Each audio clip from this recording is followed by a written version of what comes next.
የተሰራው 96 ቆርቆሮ ነው። ሻወር ቤት ጋራ 6 ክላስ ማን ነው 5 ክላስ ማለት ትችላላችሁ። ሻወር ቤቱ ጋር ማን ነው ሌላው 4 ክላስ ነው። ይሄ አሁን 400 ካሬ ላይ ነው ያለው ቤቱ። እንደምታዩት ቦታ ትርፍ አለው። ይሄ ፊት ለፊቱ አንድ ቤት ማሰራት ይችላል ማለት ነው። እንግዲህ ቧንቧ የተተከለለት ነው። ማሻአላ ተባረከላ። እንደዚህ አድርጋችሁ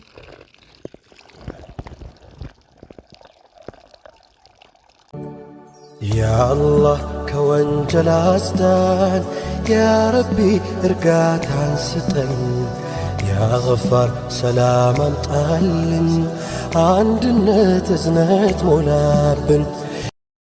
አሰላሙ አለይኩም ወራህመቱላሂ ወበረካቱ። ሰላም ምርጦች እንዴት ናችሁ? ሰላም ናችሁ? ዛሬ የምገኘው ደግሞ ያለቀለት ቤት ይዤላችሁ መጥቻለሁ። ገርባ ጨረቃ ሰፈር ነው ያለሁት። ከአዲሱ ምሪት ጋር ያለው ቤት ነው ያለሁት። በጣም ያበደ ሰፈር ነው። ይሄ እንግዲህ ኤል የተሰራ ሁለቴ የተገረፈ ደጃፍ በዚህ መልኩ የተሰራለ። ቀረብ በል ና ወደዚህ እና ይሄ ክላሱ እንግዲህ 91 ቆርቆሮ ላይ ነው የተሰራው። 96 ቆርቆሮ ነው። ሻወር ቤት ጋራ 6 ክላስ ማን ነው 5 ክላስ ማለት ትችላላችሁ። ሻወር ቤቱ ጋር ማን ነው ሌላው 4 ክላስ ነው። ይሄ እንግዲህ ሁሉም በር አለው። 1 2 3 አራተኛ በር ከፍሬንቹ ጋር ነው። ፍሬንች ማለት ይሄ ነው። እንግዲህ የሚቀረው ምንድነው? ይሄንን ዲዛይን የራሳችሁን አርጋችሁ ቀለም ቀብታችሁ ውስጡን ደግሞ ጂፕሰንና ኮርኒስ ማድረግ ብቻ ነው። ውስጡም ተመርጎ ተለስኗል። ውስጡን አንዴ እና ሰፈሩ እንደምታዩት በጣም ደስ የሚል ሰፈር ነው። ወደዛ ዙረው ይሄ ሙዝ ምናምን ያለው በዚህ ቤት አለ። ሰፈሩ እንዳለ ከፍ ብዬ ሙሉ ከቤቱ ጋር አስገባላችኋለሁ። እንግዲህ ግርፉ ሀልኩ ሙሉ በሙሉ ጥንቅቅ ተደርጎ ተሰርቷል። ያው ልጁ መሸጥ ስለፈለገ ነው እንጂ ለራሴ ብሎ አላ አይደለ ለራሴ እኖርበታለሁ መኖሪያዬ ነው ብላችሁ አንድ የምትሰሩት ቤትና ለሽያጭ አቀርበውለው ብላችሁ የምትሰሩት ቤት አንድ አይነት አይደለም። ገባችኋ? ስለዚህ እሱ እኖርበታለሁ ብሎ ቤተሰብ ቆሞበት ተጨንቆበት የተሰራ ቤት ነው። እንግዲህ ብዙዎቻችሁ ባቲ የለቀኩላችሁ 900 ካሬ ላይ የነበረውን ቤት እየጠየቃችሁ ነበረ። 900 ካሬ በዚህ ሰዓት በዚህ ጊዜ እንዴት ነው ህጋዊ ይገኛል ስታስቡት? ይሄ አሁን 400 ካሬ ላይ ነው ያለው ቤቱ። እንደምታዩት ቦታ ትርፍ አለው። ይሄ ፊት ለፊቱ አንድ ቤት ማሰራት ይችላል ማለት ነው። በጣም ሰፊ ቦታ ነው ያለው።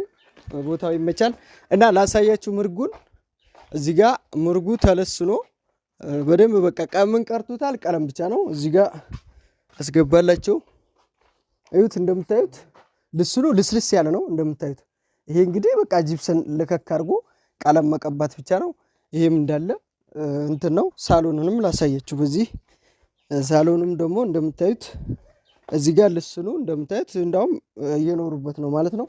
ይሄው ልስኑ በጣም ያበደ ነው። አሁን ነው የተለሰነው ያበቃው። ከዛ ኮርኒስና ጂፕሰማችሁን ማድረግ ነው። አንዳንዴ እንደዚህ አይነት ቤት ቤተሰብ ቆሞ የሰራበት ቤት ሲገኝ በጣም አሪፍ ነው።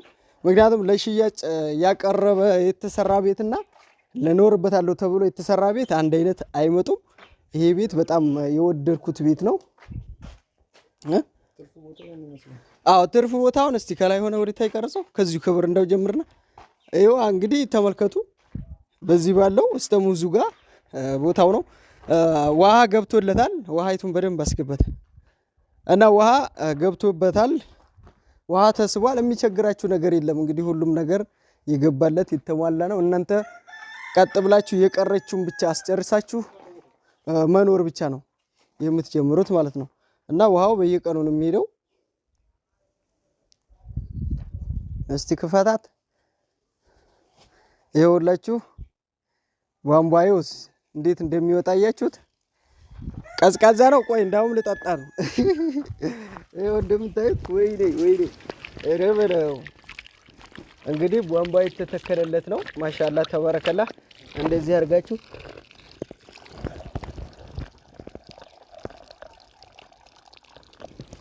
የሀገራችን ውሃ እንግዲህ አሻቦ የለው ሙቀት የለው። በፈለጋችሁበት ሰዓት መጠጣት ነው ማለት ነው።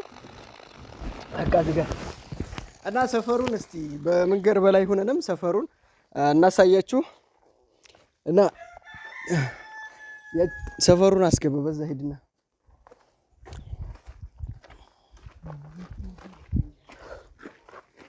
ከዚሁ ጀምርና ወደ ላይ ያሉትን ሰፈሮች እነዚህን ያው እንደምታዩት በዚህ ጎረቤቶች ራሱ ብዙ ቤቶች አሉ። በዚህ ወደ ላይ ደግሞ ያው እንደምታዩት አዳዲስ ቤቶች እየተሰሩ ያለቁም አሉ። ይገብተውልሃል በላይ ያሉት በዚህ እዚሁ ነው። ያው እዚህ ቁም ልጁ ጋር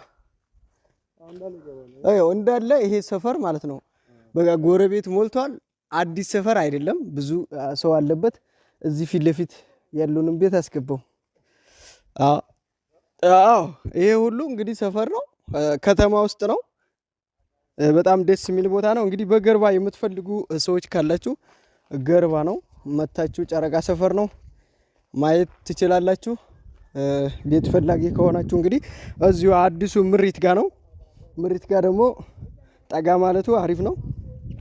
አያና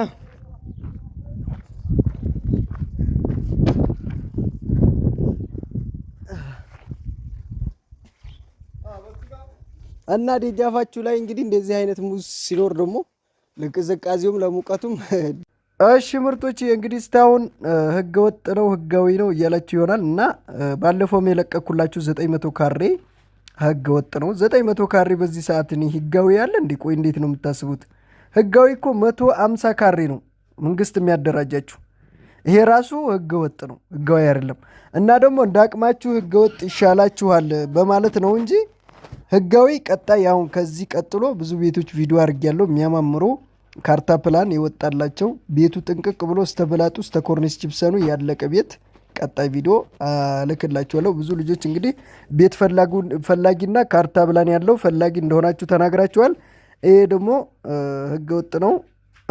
ወደፊት እንግዲህ እዛ ጋር እንደሚጸድቅ ነው የተናገሩት። በዚህ ጋር ምሬት አዲስ ስላሉ ይሄ አሁን ምሬት ነው በጎን ስለሆነ እዛው አካባቢ ስለሆኑ እንትን ማድረግ ትችላላችሁ። እንግዲህ አቅም ያለው ዋው ህጋዊ ነው የምትገዙት።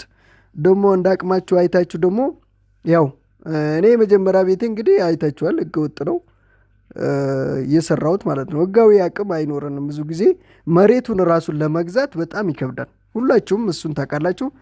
እንደዛ ለማለት ነው ፍላጎቴ። እንግዲህ 900 ካሬ ያ ቤት ያቀረጽኩላችሁ እንዴት ህጋዊ እያላችሁ ትጠይቃላችሁ? 900 ካሬ እኮ ህጋዊ የለም ኢትዮጵያ ላይ።